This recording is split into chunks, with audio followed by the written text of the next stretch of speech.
อะระหะโตสัมมาสัมพุทธัสสะนะโมตัสสะภะคะวะโตอะระหะโตสัมมาสัมพุทธัสสะพุทธังธัมมังสังฆังสรณังกัจฉามิ First and foremost, with the acme of my reverence to the Buddha's teachings, I prostrated myself with my filings to my deceased parents, MAHA PANNA Teng and UBASAKA Teng Liv, whom I considered as my first teachers, my guards, my Dharma, which is in accordance to the Buddha's utterances. Secondly, as prominent, I pay homage to Triple Gem, the three jewels, which are the Buddha, Dharma, and Arya Sangha. Thirdly, namaste to the most venerable abbot,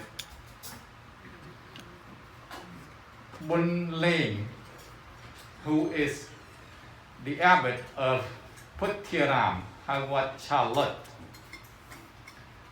In addition, namaste to the most venerable Alquran, who is the abbot of Praangtham Monastery. Furthermore, namaskar to all the most venerables and the Samanara who are here, dwelling in this monastery.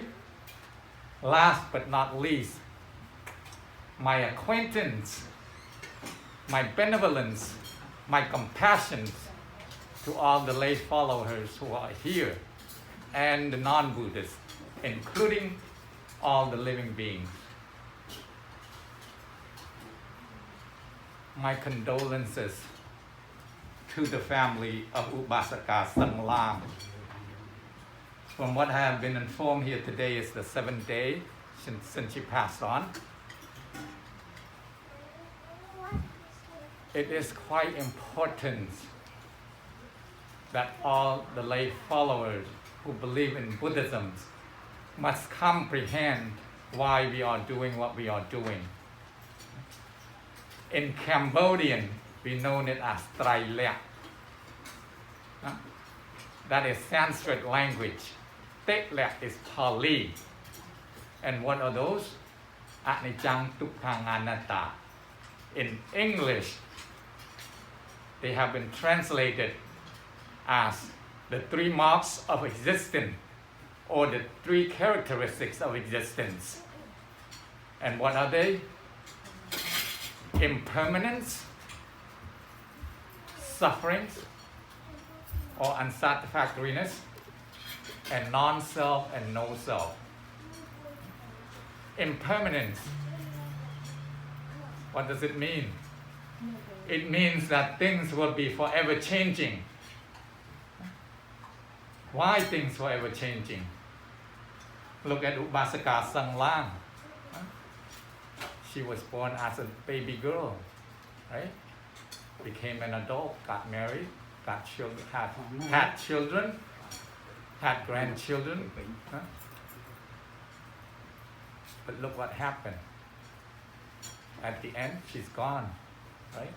Impermanence will lead to suffering. The Buddha said all the dharmas are concatenated to each other. No dharma will be able to stand alone. Impermanence will lead to suffering. This is suffering, is it not? To the family of Ubasaka Sang Lam. It is suffering. Suffering will lead to non-self. Okay. Your body is not yours. Why? And who does it belong to? You may ask. Biologically, scientifically, it belongs to your parents. The word God means a creator. However, do not mistake about the God I am talking about in the Christianity. That is not the case. I am talking about your parents. They are your creators. Your body belongs to your parents, and their body belongs to their parents, and so on and so forth. At the end, it belongs to no one, right? Look what happened to Upasaka Sang Lang. If it were her body, she could have taken it with her, correct? It is not hers. That's why the Buddha said it's non-self. Do not miscomprehend it. Okay? If somebody hurt you, okay, you're gonna say ouch. Right? Pinch you or something, you're gonna say ouch. But you have to understand about the three marks of existence. If it were your body, you would tell them, no, it doesn't hurt me, right? But you cannot tell your body. Does that make sense? You cannot tell your body, do not catch coronavirus, right? If you can tell your body not to catch coronavirus, then it is your body. Does that make sense? So you cannot tell. So your body is not yours. At the end, you give it to the four elements. You know what those four elements are? In Cambodian, they the plum chol. How many of you can understand Cambodians in here, the young generation? Or should I go all in English? All English. Okay. So does that make sense so far? Huh? The three marks of existence, the three characteristics of existence. Okay? Or the three, what are they? Impermanence, sufferings, or non-self or no self. Does that make sense so far? When somebody asks you next time if it's not your body, how would you answer it? What did I just say? Huh? Yeah. It belongs to my parents. But at the end, it belongs to no one. Why? Because the mind cannot take the body with it. As Upasaka Sang Lang, she could not take her body with her, right? The only things that she could take with her is the good deeds and the bad deeds that she had done when she was alive. Does that make sense? Okay. So why are you doing this? Ask her children and her grandchildren. Do you know for sure that she'll be able to anamodana to receive the merits of these good deeds? You don't. Right? You don't know for sure. However, the Buddha said it, okay? The good deeds, when the person or when the mind will be born in the lower realm, in the lower realm of heaven, in the lower realm netherworld, okay?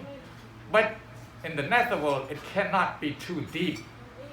Otherwise, it won't be able to receive it if the mind were born there, okay?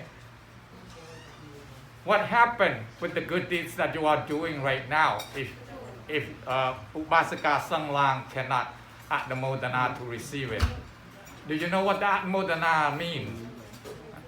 The word anamodana translated into English simply means rejoicing. So having her rejoicing the merit of your good deeds. And what happened if she could not receive it? What happened to those good merit of good deeds? Will it be lost? No, it will not be lost. Okay? It will be returning to the doers. Karma. The word karma is a Pali language. In another word, in Sanskrit, it's karma. You heard of the word karma, right? What goes around comes around. It's also known as the law of cause and effect, right? So do you understand that so far? The good deeds, you will do it to the right person. For instance, right now you are doing it to the monk. Huh? These are good deeds. So both sides, you have to have the pure mind. Most people will say pure heart, but I do not use that. The heart cannot be pure. The heart is only the physical form that assists the body to function properly. It is the mind. As the fourth Samanara who has ordained it, hoping that Ubasika Sanglang Atmodana, the merits of their good deeds, the merits of their ordination. Okay? But the four Samanas have to have a pure mind. They don't know how to intone the Dharma. They don't know how to practice it properly. However, they need to understand at least the 5 precepts. Now, the 5 precepts, normally the lay people. Huh? What are those 5 precepts? Anyone know? Or should I go there? Okay, let's go there then. The 5 precepts, the first one, abstains from killing. The second one, abstains from stealing. The third one, abstains from, what is it, Nyom? Sexual misconduct. The fourth one, abstains from lying. The fifth one, abstains from intoxication. Abstains from killing. What does it mean? No killing. Not even a small insect. Any insect that you can see with your naked eyes, you are not allowed to kill. They don't live long. They want to live, do they not? Like you want to live, right? What if someone come and kill you? Do you want to die? You want that person to kill you? Obviously not. And the same thing as those insects. Any insects that you can see with your naked eyes, you cannot kill. Okay? You cannot kill. The second one abstains from what? Stealing. Right? No stealing. You cannot take anyone else's belongings. Okay? What happened when you get caught? In the United States, you are so ever lucky you get caught while stealing. You have law for that. Back in the motherland, Cambodia, have you seen those? In YouTube, in what is it, Facebook? You get beat up. People get, take laws into their own hands, right? That's why the Buddha said no stealing. The third one, abstain from sexual misconduct. Do not have an affair with others' wives, with others' husbands, right? Do not have an affair with others' daughters, other sons, and so on and so forth. I have a story for that. It's in the sutta, which occurred during the Buddha time. I will come back to it. The fifth one, no lying, right? Why no lying? Because harsh speech, including harsh speech, including insinuating, including mocking, including provoking, not just no lying. Okay? The fifth one, no intoxication. In Cambodian, we translate as alcohol, sura. No, it's including all intoxication. Okay? No drugs, no illegal drugs, and so on and so forth. Now, in regards of no sexual misconduct, back during the Buddha's time, there was a queen by the name of Molika. She was the one that had done so much of merit of good deeds. However, she committed adultery. She committed adultery. What adultery did she commit? She committed with a dog. It's even worse. Yep. Yes, she did. So her king, her king wanted to know when she passed on, right? Her king wanted to know. He kept going to ask the Buddha. On the way to the Buddha realized, because the Buddha was able to read mind. So he transferred the king's mind to forget about the question. The question was that he wanted to ask the Buddha where his queen is, since she had done so many good deeds. So on the seventh day, on the way to ask the Buddha finally answered to the king, your queen is finally in heaven. No sexual misconduct. That's where it came from. The 7 days ceremony is also concatenated to another story, another sutta. A bhikkhu, you know what a bhikkhu is? A monk, fully ordained monk. Like us, on this side of the tables are bhikkhu, which we are fully ordained. We had 4 precepts, 4 sila, and 227 rules of conduct, which we need to follow. Okay? The Samanera has only 10 precepts, 10 punishments, and so on and so forth. That's another story. But when the bhikkhu, a fully ordained monk, passed on, okay, he loved his robe so much. He clung on to his robe. Within that 7 days, he was born as a lice. He was born as a lice, and he stuck on to his robe because he clinged on to that robe. The Buddha said, do not touch that robe. Okay? After the 7th day, the lice died. That's how the 7-day funeral ceremony concatenated to Buddhism. It is a Cambodian tradition, but it's a tradition which concatenates to Buddhism. There's a lot of sutta that's concatenated with our tradition.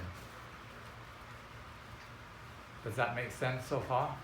I hope that helps for those who could not understand Cambodian, can only understand in English. Buddhism is not a religion. Okay. I have written a book which I am in the process of correcting it, of editing it. I'm going to give you a brief elucidation of the term Buddhism. The term Buddhism has 2 languages. Okay? One is Pali, which is the original language that the Buddha utilized during his teaching. Ism is English. But according to my research, can be translated as awakened or enlightenment, and so on. I chose the word awakened. Okay. Ism. The etymology of ism came from ancient Greek. It wasn't even English. It was an ancient Greek language. When it was there, it's pronounced as ismos, I-S-M-O-S. Then it went to Latin. It became ismus. It didn't stay there. It went to France and became ismi. In late 17th century, it came to America and it became ism. Ism could be a noun or it could be utilized as a suffix at the end of a verb or an adjective to become a noun. Like Buddhism, alcoholism, Catholicism, so on and so forth. Ism, when it is a noun, it means that a distinctive practice or the system of belief. I chose the meaning of a distinctive practice. I add those 2 meanings up. Remember, Buddha is awakened and ism is a distinctive practice. My personal meaning, the word Buddhism literally means a distinctive practice to be awakened. Simple English, a distinctive practice to end suffering. This is suffering, is it not? You cry and cry and cry when Upasika Sanglang pass on. In conclusion, may Upasika Sanglang Adamodana to receive the merit of these good deeds. In addition, may everyone be blessed with the four Buddha's blessings, which are the virtue of longevity, the virtue of noble complexion, the virtue of peacefulness, and the virtue of vigor. Please Adamodana.